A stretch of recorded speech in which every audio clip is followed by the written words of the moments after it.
Okay, so I'm going to do my presentation this way because I can't figure out how to get it on full screen with me and the presentation. So this will do for now.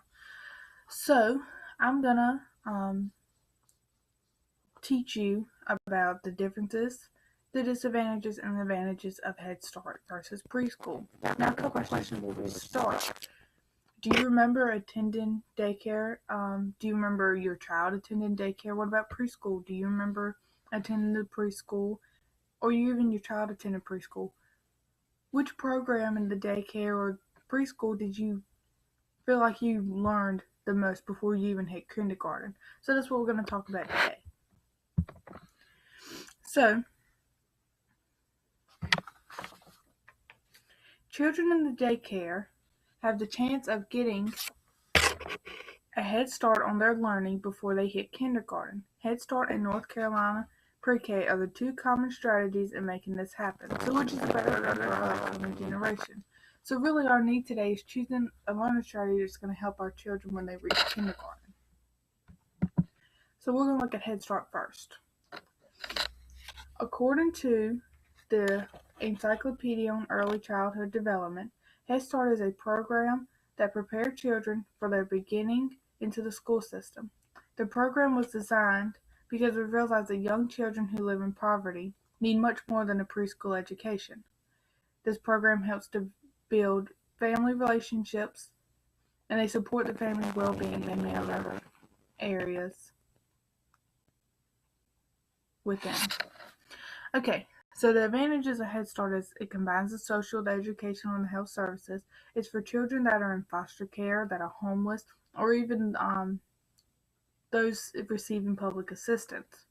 It's affordable, and it serves for toddlers, infants, and even pregnant women and their families. All of these are very, very, very important, especially with the child not having a home, you could say, because every child needs that chance, like the others, on learning. Now, the disadvantage is it doesn't have a lasting impact up to first grade.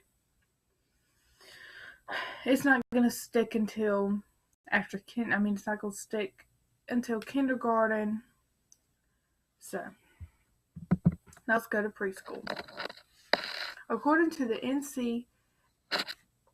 NCDHHS website, the North Carolina Pre-K program is designed to provide a high-quality education. The child is prepared in all 5 of the developmental ideas that are important to the child's well-being and success. And preschools are particularly successful in giving the children from vulnerable families a boost. Preschool is an opportunity for growth to promote social and emotional development. So the advantage is that it provides a high-quality education. It gives experience in the classroom, which gives a child better communication skills. You develop a sense of self and independence. And it provides the child with all the literacy skills.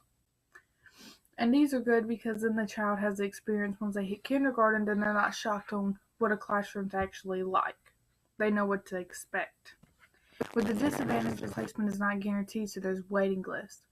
From previous experience, I attended preschool. My younger brother attended preschool, but my youngest brother did not attend preschool because he was on the waiting list and didn't make the placement.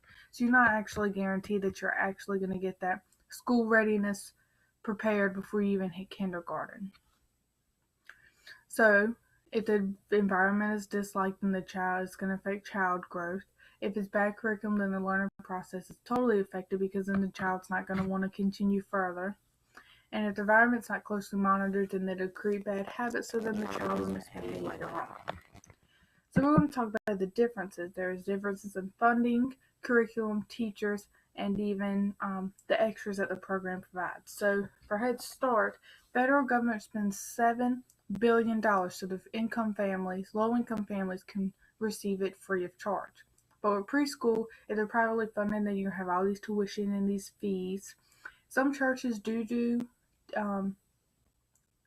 preschool, but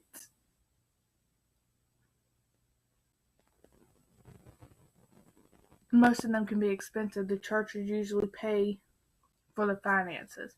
So you spend almost $4,500 up to a little over $13,000 per year. So now let's look at curriculum.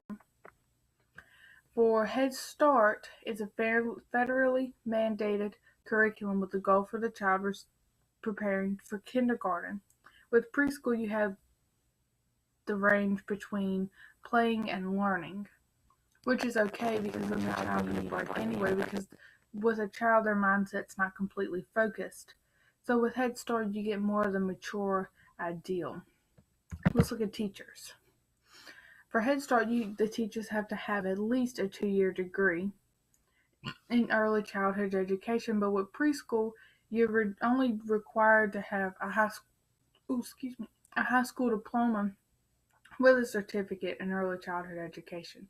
So if you have the degree, it's better. Now the extras. Head Start provides the evaluations for the learning, physical delays, or disabilities, and if any of those have seemed like they have occurred, then they'll provide the help.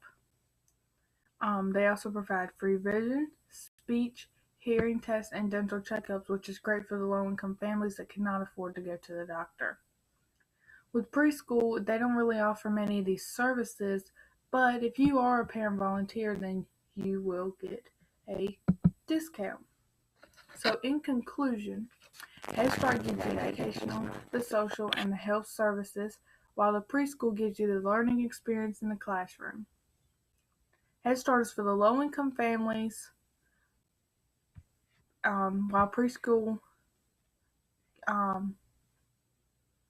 may have tuition and fees, but it provides a high-quality education. It is encouraged to keep the child wanting to go to school because they like it, so it is in the best interest to choose a program where they really want to learn. So I recommend Head Start, only because it's for low-income families, so it's free of charge.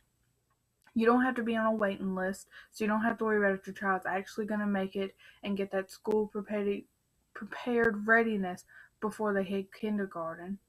And it's also for the children. It's eligible for any child. You don't have to have certain requirements. It can be for anybody. Here's my Works Cited page.